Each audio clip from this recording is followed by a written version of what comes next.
Live from downtown Detroit, home of WDIV and Click on Detroit, Local 4 News at 11 starts now. Some family members trying to rally the community tonight after their mom and grandparents lose everything in a fire. Mask on or mask off? Businesses are setting their own rules as new requirements take effect in a matter of hours here in Michigan. At 9 a.m., the state is lifting most mask requirements for people who are fully vaccinated. Here's a look at what is changing. If you are fully vaccinated, you no longer need to wear a mask indoors. If you are not vaccinated or have not yet received a second dose of a 2-dose vaccine, you have to continue to wear a mask inside. Masks are no longer required outdoors regardless of your vaccine status. And then after July 1st, the indoor mask mandate will expire for everyone. But businesses can still ask you to mask up inside. That's right. Many big chains have updated their policies. Places such as Target and Meijer are keeping the mask mandate in place, but Trader Joe's and Costco are easing up. It's a lot to sort through, and our Mara McDonald is live tonight. Mara, businesses big and small are weighing what to do here. And some have already made decisions, Kimberly, like you said. For example, Kroger, one of the others that has come out tonight and said, you know what, you're still going to have to mask up if you want to come shopping here. No matter what the CDC has said or what the governor has said, bottom line, when you wake up tomorrow, do not expect everything in Michigan to be maskless. Michigan's former plan to require 70% of the population to be vaccinated in order to lose the masks, well, it's out the window tonight after the CDC says fully vaccinated people don't need to wear masks. Governor Whitmer releasing a video on Twitter announcing her decision to get on board. This means beginning tomorrow at 9 a.m., everyone who is 2 weeks out from their second dose of the COVID-19 vaccine can go without a mask, outdoors and indoors. If you're not fully vaccinated, the CDC and the state want you to remain masked up indoors, but the only mechanism to ensure that is your own honor. So now, small businesses across the metro, like Studio One Salon, are trying to figure out next steps. This has just thrown a wrench in what we're supposed to do. Laura hasn't sent anything out, at least in the last hour. I haven't checked to see if there was a mandate from them on do we get to stop temperature checking? Do we get to remove masks? Obviously, we don't know who's been vaccinated and who's not. Hillary Heacock would have liked some more detailed guidance from the state. Tomorrow, clients at her salon will be told masks are still required until some more details come from the state, which the director of MDHHS says will be soon. We plan to have all of our guidance updated by Tuesday or Wednesday of next week, because I know we have to look at quite a few different documents. Back here live, some of the things that we've heard from business owners tonight they'd really like some more guidance on.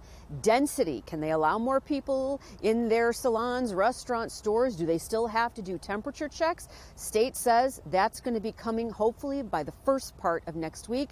I think best advice right now is this is going to be a work in progress over the next few days. We're live in Rochester tonight. I'm Mara McDonald, Local 4. Sure will. Okay, Mara, thank you.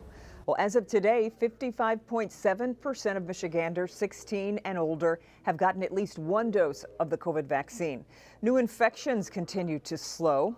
Michigan added more than 1,766 new cases and 33 deaths in the past 24 hours. We know there's a lot to take in with these new mask rules. You can find complete coverage of which businesses are still requiring them and which ones are not on the homepage of our website, clickondetroit.com. Tonight, we've learned Governor Whitmer's charter flight to Florida back in March was paid for by a nonprofit fund. Michigan Transition 29 paid for the nearly $28,000 flight, according to documents provided by the governor's chief of staff. Governor Whitmer paid $855 for her seat on that flight with her own money. Governor has said she took the trip to visit her father, who has a chronic illness. Her office says she worked while she was there. Governor's chief of staff maintains the flight and the expenses are in compliance with the law. We've put up with some ups and downs as far as the weather is concerned, and we deserve the weekend we're about to get. You know it, and Ben, the temperatures are the story tonight. Yeah, this is the payoff for suffering through those frosty mornings. Not only are we getting some more respectable numbers in the morning, but we're getting 70s again in the afternoon. You can tell, though, we still have some pretty clear skies outside and dry air because these temperatures are really starting to decouple. You've got that 58 at City Airport, 42 out in Ann Arbor, 48 in Port Huron. So it's still going to be cool in the morning, but numbers will be pretty close to average, at least for our official lows. We did make it into the 70s this afternoon, and we're going right back to that mark in the afternoon tomorrow. 72. We'll see plenty of sunshine with clouds building in the second half. There is some rain chances in the weekend, and they're coming on Sunday. So coming up, we'll look at the timing on that and the numbers next week, which are only getting warmer, guys, in a few minutes. Yeah, okay, Ben, thank you. New here at 11, police are searching for a man with a rifle who carjacked someone in Oakland County. Carjacking happened today on Evergreen near 13 Mile in Southfield. Before that, police say the man attempted to carjack another driver in which their car was shot and the person was hurt with broken glass. Police are looking for this man. Take a look there. He may be driving a stolen black 2016 Toyota Corolla with black rims. He has a Michigan license plate of EFX 3987.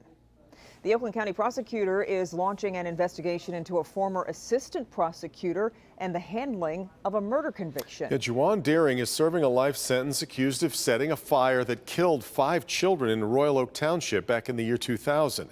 Oakland County's prosecutor Karen McDonald says a review of the case found problems with informants who had their charges dismissed or sentences reduced based on their cooperation with the case. That case was prosecuted by Greg Townsend. He now works at the Michigan Attorney General's office and is part of the team that's handling the Governor Whitmer kidnapping plot, by the way. The AG's office says he has been reassigned during the investigation.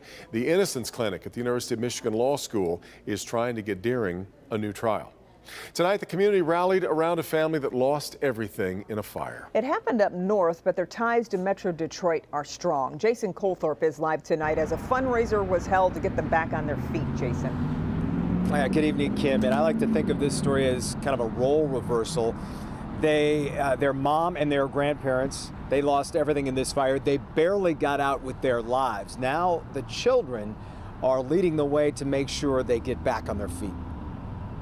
This is one family night Corinne Wagner wishes she didn't have to organize.